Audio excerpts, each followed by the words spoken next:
Also, this is the PC looks, as you can see. Pretty nice, pretty nice. So guys, if you guys do want the list, this is all the parts, and I've also attached the PC part picker link in the description below if you want to check that out. Now on to the rest of the video. Hey guys, welcome back. Today I'm going to be building my new gaming PC. Got the Montech XR case, right? We got the Frozen XR. What's this called? Frozen Edge 360. We have the Frozen Edge 360 right here. This is just for aesthetics. I went with the Ryzen 7 7800X3D. Honestly, absolute beast of a CPU. Then we have the B650M Gaming Plus Wi-Fi motherboard. This is also GOAT, just released, and I think this is an underrated company, to be honest. We have the Game Max Real Power Gaming Rampage 850 watt PSU. Honestly, it's a fully modular as well, so let's see how this goes, to be honest. We also have the Vengeance DDR5 RAM. I'm gonna be later upgrading this. It is a 16 gigabyte, but I will be upgrading it later. I went with the 1 terabyte Crucial P3 Plus. It is a PCIe, it is a Gen 4 NVMe. So yeah. And also you might be wondering, why is the graphics card out the box? This is from my old rig that it's just like a little, like, it's not even really a gaming PC, to be honest, but you know, I just took it out from that one. So yeah, keeping with it. Okay, starting off with the motherboard right now. Just unbox this real quick. Clean. It's out. It should be like, I think, screws and stuff.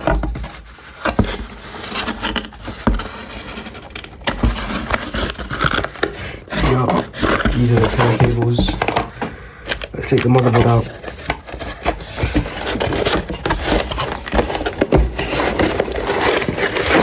Oh shit.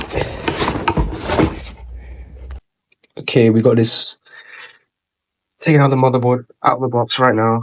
Oof, hefty one. It's a bit stuck in there. Fucking hell. You know, me personally, I like to place my motherboard facing down. No, facing down, sorry. Personally, me, I like to place my motherboard like this on the box, you know, keeps it nice and sturdy. You're not putting it anywhere else. I went with this specific motherboard because it comes with Wi-Fi and it's a good budget motherboard as well. So I think this is an absolute steal. Now unboxing the CPU. Let me quickly unbox this.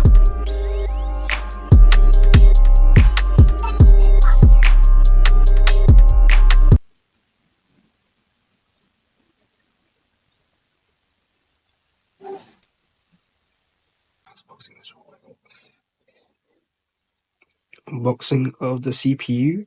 Down the packaging. The packaging is nice.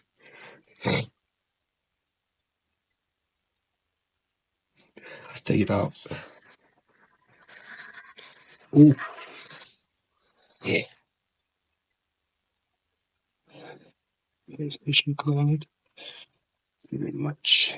Now you should see on here, if I got the CPU out right now, if I could just focus, go to 800 and there should be a gold arrow this way, and matching up with the motherboard's gold. Let me just try and slot this in. I can't do it with the camera, but let me just put it down real quick. Okay, now the CPU is in. Let's latch it down. I did hear it's a bit of a struggle. Yup, there we go. Come on. Yup, it's on. Doesn't come off. There we go. CPU is on. It's lovely. Next step. So we'll be going up with the RAM. Of course, I have to go with Corsair. Let's take these out. Now, you do have to check your motherboard's manufacturer. I actually looked up the video right here, and it looks like it goes on these two slots here. So that's completely fine by me. I'm gonna get these out. Okay, you gotta make sure you put the latches down on the ones you want to have it on. Like I see, I've done it on. So it goes like this: 0, 1, 2, and then 3. I know 0 is a bit weird, but that's just how it goes. So you just put it. So this would be 1, and this would be 3. But if you want to do it the normal way, it'll be like 1, 2, 3, 4. So I have it on 2 and 4 right now. And that is what my motherboard's pretty much saying to put my RAM in. Let's go slot the first one in. God, let's see, put the camera in the way. I think that's the wrong way around. Shit.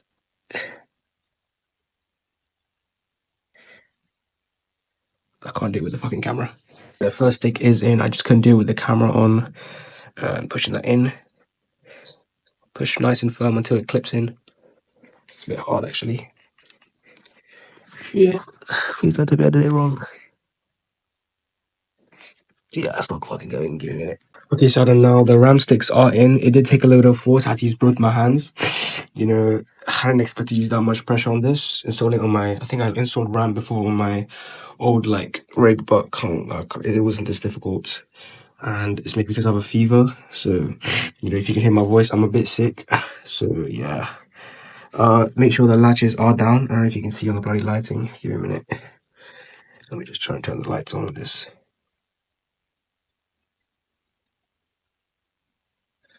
I don't know if you can see that. The latches are down, as you can see. Now I've unscrewed the M.2 heatsink off, so I can install my M.2 in. Make sure when you are installing this, make sure to take off the sticker right here. A lot of people do forget this. And I'll be installing my M.2 in real quick. Okay, I've just seated in my M.2 SSD. As you can see, it's at a 45-degree angle, as this is where you would install it. And all you need to do is just pretty much put it down. And I think there is a locking mechanism on this one. Yep. If I could just, there we go. Turn this one around. For me, for my motherboard, I do have a locking mechanism. So that's pretty good. I don't think your motherboards, if you have a cheaper motherboard, you might not have one. So for my motherboard, I do have a locking mechanism luckily. And it actually did come with like two more. There's another one. So that's really probably like if I do like break the M.2's locking mechanism, I could just always just replace it. Actually, that's pretty good. Especially for a cheap motherboard like this, you know, some good qualities. Okay, I just installed the M.2 SSD. Make sure you screw this back and remember always take off that little sticker for the thermal pads and the back of the M.2's like the little slot here. That's all done. Now it's time to put this inside the motherboard and yeah, sounds cable manage. Okay, taking out the Montech XR case right now, and what I like about this case is the fact that they've daisy changed the the three fans that comes with it. There's 1, 2, and 3, and I think these are RGB fans as well. And they've just slotted everything nice and neatly down here as well. You know, there's actually very nice room for all your cables and stuff to run through the back here, and they have kindly assorted all the cables. I think what I've heard is that most, you know, most case companies don't actually do this. And we can also see from here, like, where all the front panels over here, they've all automatically all been like sorted out. Most companies would have like the individual strands and stuff just like going everywhere, so you'd have to like manually put it in. But this one, it's already sorted out and everything, so that's nice to see.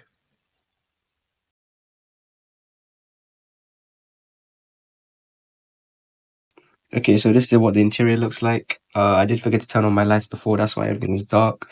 But yeah, this is what the interior looks like right now. You know, I like the nice bezels here. You know, and they've already cable managed everything, so like the fans and stuff for now, so that's pretty good. All I have to do is just plug it in. Let's install the motherboard now. Now, once you have placed the motherboard down like I have, just make sure everything's seated firmly down. Look for all the screw holes, make sure they're all like aligned in a way, so you know that's perfectly down. And I actually have the screws here for my motherboard, so let's get that installed. Okay, I've gone ahead and secured my motherboard in. As you can see, secured them in these little screws here. But I did not screw this one here and this one here. I don't think you need to use all the screws that are given with the motherboard. To be fair, all the screws I was given right here, there's like at least 25 screws in here. So to be fair, I was 20 screws. Yeah, 20 screws in here. And I only used what? 1, 2, 3, 4, and 5 screws to secure this down. And it's firmly in place. So to be honest, always make sure to check with your motherboard manufacturer, as well as this came with your just look online pretty much. Okay, so now we're going to be unboxing the Frozen Edge 360. So this just cost me around £50, I think, and uh, for so CPU cooler, especially a wall cooler for this price is phenomenal. Okay, so unboxing the CPU cooler, we can see that this come with all the fans pre-installed, which is nice to see, especially with I think Thermalright do like with these type of like CPU coolers, they do install the CPU fans on this. This is pretty nice to be fair, because mostly you get most CPU coolers without the overall installed of the CPU fans, and it is a bit annoying installing them. Okay, so it did come with a adapter, which is pretty good, since I think, yeah, as you can see on here, AIO pump, it shows right there, that's where it's going to be plugged in, and then your CPU fans. So having that link in, you can just run it through the back and then daisy chain it all together. And also, big notice for anyone that is building, make sure you do take off this sticker right here. It literally says, please peel off before use, and if you don't, your CPU temperature is going to be off the roof, not gonna lie. So this is all we're going to be needing for my current motherboard, since I'm using a Ryzen. This is for Intel. If you're going to be using an Intel one, I don't know why okay. So this is just for Intel, and you'd only need it if you have an Intel motherboard, so that's fine. But this is all I'm going to be using for it. I'll install the CPU fans and I'll come back to that. Ooh, another reminder is that we got to take off these two holders here, as this is for the stock cooler. If you have a Ryzen stock cooler, but we're going to be installing this bad boy right here, so we're just going to be able to take that one off and then put it here, screw that down with the CPU fans, with the fans. Okay, so I've placed down the standoffs and now I'm going to be adding in the screws. Okay, so I placed down the brackets. I know it does say AM4, but this is for like an AM5 one, so that's fine. Just need to tighten these down and that should be fine. Okay, so I've screwed them in, and when you are screwing this in, make sure you go lightly on the first two rounds and then just go back and secure everything down. So now I'm going to be putting the thermal paste on and putting my AIO pump in. Okay, it was a bit tricky, but I managed to finally screw it in. It was a bit difficult since I had to hold this up as well. Now, what I have to do is apply some thermal paste and put this on. And then again, I have to wire everything here. Okay, so I have just run the cables through the back, and I've just tried doing some neat cable management, but it's the best I could do. But I've just run it through the adapter, so all the fans are nice and tucked away in the back, so it looks nice. Okay, so all the wiring in the back has pretty much been done. Attach the audio front panel over here. Front panel's been done, the audio's been done. This was one of the hardest ones to do, honestly, the USB 3.0. I had to like try and get it in. This was wobbling a bit. I'm not sure if I turn it on if this goes a bit faulty, but I'll have to see later on. This is the USB also. USB, I also put this one in. This was also a bit tricky. I did notice some of these are a bit tricky to get in. You gotta put a little bit of force in, and I know some of you might be scared to do that, but just make sure you trust yourself and just push it in. So all these are done pretty much. Yep. Okay, I've just added a blob of thermal paste right in the middle. That should be enough. And of course, I will be taking off the sticker right here before applying it on. Okay, so it was super difficult to get this piece in right here. Honestly, I think this is probably one of the most difficult parts out of this whole build, just getting this in. I had to get help from my dad. Honestly, it was just so fucking hard. So, again, remember, you gotta take off that sticker. I don't even know where I put it, but there should be a sticker at the bottom of the CPU cooler. Just take it off. Always make sure to take that off, because if you don't, then again, you do get that high CPU temperatures. So now that's off. Everything is looking nice currently.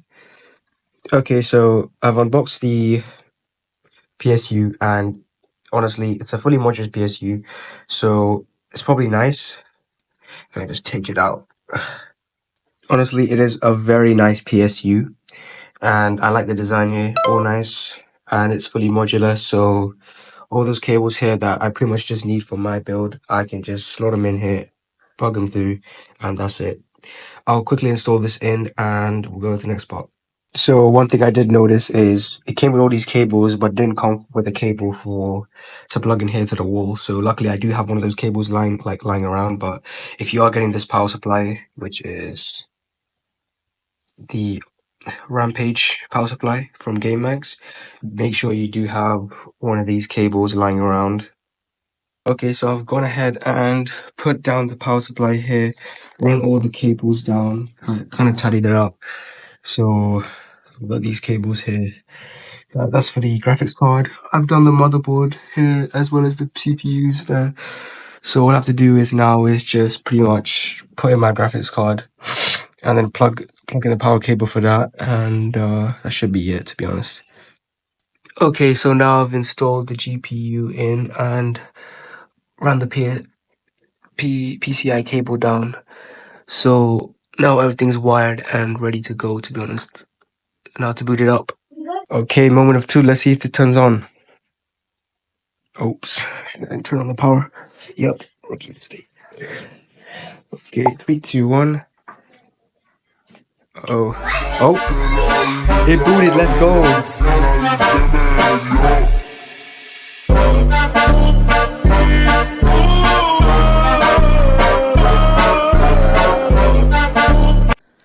Thank you so much for watching to the end of the video. It means a lot to me. Joining me on this journey for building my first gaming PC has been an incredible experience, honestly. I'm super excited to see how it performs in all my favorite games. If there are any games or benchmarks you want me to test, drop a comment below and I'll make sure to check them out. Don't forget to like, subscribe and hit that notification bell for more tech content and gaming updates. See you in the next video. Peace.